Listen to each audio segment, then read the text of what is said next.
దేవుని నామానికి మహిమ కలుగును గాక. హల్లెలూయా. నేడు మనం ధ్యానించబోచున్నటువంటి లేఖన భాగము సామెతల గ్రంథము 5వ అధ్యాయము 11, 12 వచనములు ధ్యానము చేద్దాం. తుదకు నీ మాంసమును నీ శరీరమును క్షీణించినప్పుడు అయ్యో ఉపదేశము నేనెట్లు త్రోసివేసి తిని, నా హృదయము గద్దింపు ఎట్లు తృణీకరించును.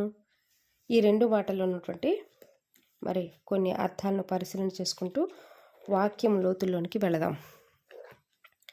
తుదకు అంటే చివరికి, అంతిమముకు, చివరి ఫలితం అన్నమాట. క్షీణించుట అంటే నశించిపోవటము, బలహీనపడటము, తగ్గిపోవటము, శక్తి కోల్పోవటము, మెల్లమెల్లగా చెడిపోవటం అన్నమాట. నేనెట్లు అంటే నేను ఎలా, నేను ఏ విధంగా, ఒక ఆశ్చర్యకరమైనటువంటి సంఘటన. త్రోసివేయటం అంటే విసిరివేయటము, అంగీకరించకపోవటము, నిరాకరించటము, తిరస్కరించటము. హృదయం అంటే గుండె, మనసు, ఆత్మలో లోతైన స్థలము, ఆలోచనలు, భావనలు, సంకల్పాలు, కోరికలు పుట్టే కేంద్రము. ఈ అర్థాలను పరిశీలన చేసేటప్పుడు మనకేమర్థమవుతుంది? ఎవరైనా ఒక వ్యక్తి ఒక నీతిని గ్రహించటానికి ముందే చాలాసార్లు గద్దింపబడుట లేదా బుద్ధి చెప్పబడుట, మందలింపబడుట అనేవి జరుగుతూ ఉంటాయి. అవి జరిగినప్పుడు వినకుండా సగము జీవితము నాశనం అయిపోయిన తరువాత వారు అనేకమైనటువంటి ఒడిదుడుకులు ఎదుర్కొన్న తరువాత నేనెందుకు అంటే నష్టపోయిన తర్వాత అనమాట, నేనెందుకు మరి ఆ ఉపదేశాలను, ఆ యొక్క మంచి మాటలను వినలేకపోయాను అనేటువంటి పశ్చాత్తాపం అనేది కలుగుతుంది.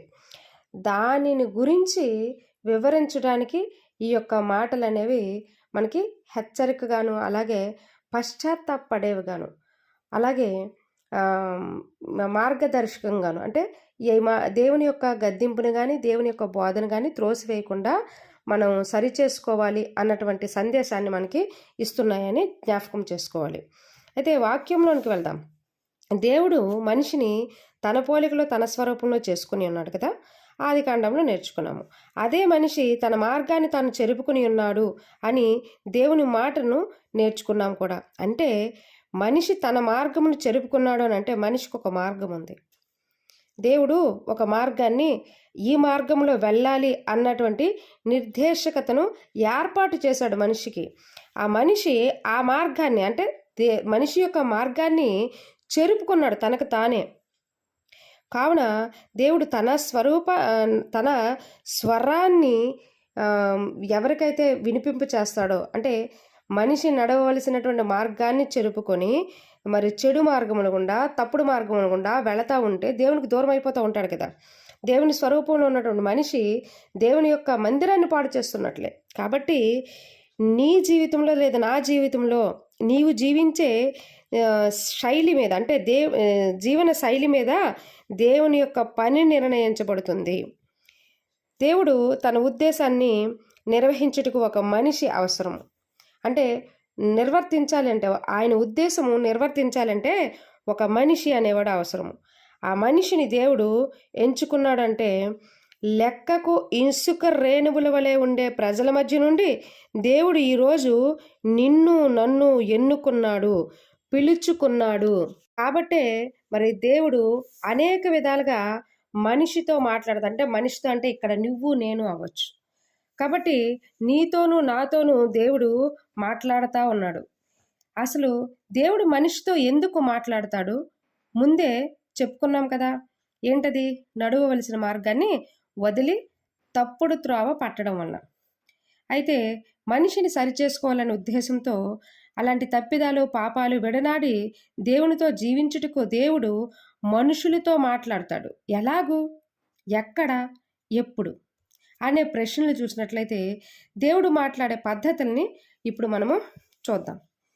దేవుడు మనిషితో మాట్లాడే పద్ధతులు 7 రకాలుగా ఉంటాయి. 7 రకాలుగా ఉంటాయి. ఒకటి, వాక్యం ద్వారా దేవుడు మాట్లాడతాడు. బైబిల్ మనకి మంచిని బోధిస్తుంది, మనల్ని, మన నడవడికలను సరిదిద్దుతూ ఉంటుంది, మార్గదర్శకతని ఇస్తుంది. 2వ తిమోతి పత్రిక 3వ అధ్యాయము 16, 17 వచనములు ఒకసారి సరిచూసుకోండి. అలాగే రెండవది పరిశుద్ధాత్మ ద్వారా. మన మన మనసులో, మన హృదయంలో దేవుని స్వరము వినిపించేలాగా పరిశుద్ధాత్మ దేవుడు మార్గనిర్దేశకం అనేది చేస్తూ ఉంటాడు. యోహాను సువార్త 14వ అధ్యాయము 26వ వచనంలో పరిశీలన చేసుకోండి. మూడవది ప్రార్థన ద్వారా. దేవునితో మన సంభాషణలో దేవునితో మనం చేసేటువంటి సంభాషణ అంటే ప్రార్థన. ఆయన మనకు సమాధానం ఇస్తాడు. ఇర్మియా రాసినటువంటి పత్రిక 33వ అధ్యాయము 3వ వచనంలో చూడండి. నాకు మొర్రపెట్టు నేను నీకు ఉత్తరమిచ్చేదని అన్నటువంటి మాట ఉంటుంది. నాలుగవది స్వప్నాలు మరియు దర్శనాలు. బైబిల్లో అనేక మందితోనూ మాట్లాడినట్లు నేర్చుకున్నాం. యోవేలు గ్రంథము 2వ అధ్యాయము 28వ వచనంలో చూసుకున్నట్లయితే, మీ ముసలివారు కలలు కంటారు, మీ యవ్వనస్తులు దర్శనం చూస్తారు. దర్శనం ద్వారా కూడా, కళల ద్వారా కూడా దేవుడు మాట్లాడతాడు. అలాగే ఐదవది ప్రవక్తలు దేవుని దూతల ద్వారా. పాత నిబంధనలో దేవుడు తరచుగా ప్రవక్తల ద్వారా తన సందేశం ఇచ్చేవాడు. కొన్నిసార్లు దూతలు వచ్చి సందేశం ఇచ్చినట్లు నేర్చుకున్నాము. గబ్రియేలు దూత మరియతో మాట్లాడినటువంటి సందర్భం నేర్చుకున్నాం కదా. 6వ పాయింట్ ఏంటంటే, పరిస్థితుల ద్వారా మన జీవితంలో జరిగేటువంటి సంఘటనలు, అనుభవాలు, శిక్షలు ఇవన్నీ దేవుని పాఠాలుగా మారతాయి. రోమా పత్రిక 8వ అధ్యాయము 28వ వచనం చూసుకుంటే, దేవుని ప్రేమించు వారికి అనగా పిలువబడిన వారికి మేలు కలుగుటకే సమస్తమును సమకూడి జరుగుచున్నవి అన్నటువంటి మాట అక్కడ చదువుకోవచ్చు. 7వ మాట ఏంటంటే, 7వ పాయింట్ మనస్సాక్షి ద్వారా. మనలో మనిషి ఉన్నాడు, మనిషికి ఒక మనస్సాక్షి అనేది ఉండి, ఆ మనస్సాక్షి పరిశుద్ధాత్మ ఆధ్వర్యంలో ఉంటుంది. మనలో దేవుడు ఉంచినటువంటి అంతరంగ స్వరం మనకి ఏది తప్పు ఏది సరైనదో తెలియజేస్తూ ఉంటుంది. మరి బాగా చెడిపోయిన వాళ్ళు అనుకోండి, మంచిన వాళ్ళు వింటారా? లోపల మనస్సాక్షి అయితే మాట్లాడుతూ ఉంటుంది తప్పని, కానీ వినకుండా ఏం చేస్తారు? వారి సొంత ఆలోచనలకు, వారి సొంత పద్ధతులకు లోనైపోయి బరి తెగించి మరిన్ని వెళతా ఉంటారు. రోమపత్రిక 2వ అధ్యాయము 15వ వచనంలో అట్టివారి మనస్సాక్షి కూడా సాక్ష్యమిచ్చును అని ప్రారంభమవుతుంది. చూసారా వాక్యము?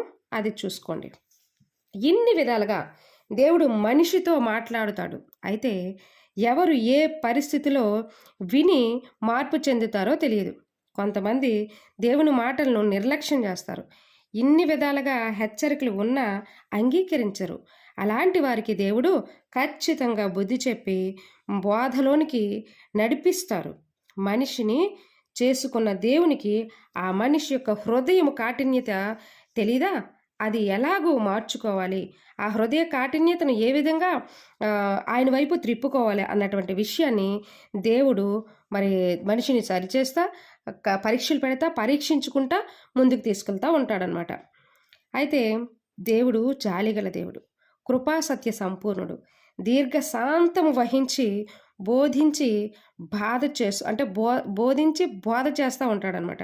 అలా దేవుని చేతిలో పడి దెబ్బలు తినే కంటే ఈ 7 పద్ధతుల్లో దేవుడు ఏదో ఒక పద్ధతిలో బోధించినప్పుడు దేవునికి లొంగిపోవటం మేలు.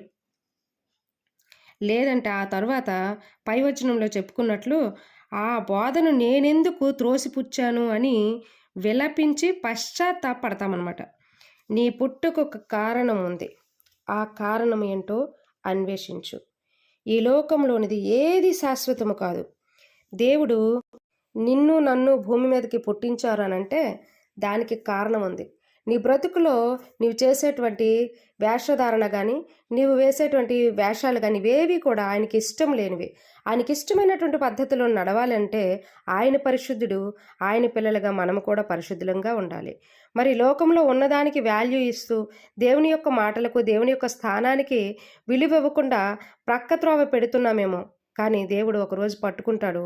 ఆ రోజున నువ్వు పశ్చాత్తాపడతావు, బాధపడతావు. అందుకే మరి మనకి బైబిల్ వచనాలు జీవ గ్రంథంలో ఉన్నటువంటి మాటలు మన జీవితంలో జీవం పోసుకొని మనల్ని సక్రమమైనటువంటి మార్గం గుండా నడిపించుటకు మన ముందు నడిచినటువంటి వారు మనకు నేర్పిస్తున్నారు కాబట్టి వాటిని నేర్చుకుంటూ వాటిని అన్వయించుకుంటూ మన జీవితంలో క్రీస్తు వైపు చూస్తూ క్రీస్తు కొరకు నడుము కట్టుకొని మరి ఆయన కొరకు ఆయన రాజ్య విస్తీర్ణం కొరకు ప్రయాసపడుతూ ముందుకు వెళదాం. బుద్ధి తెచ్చుకుందాం.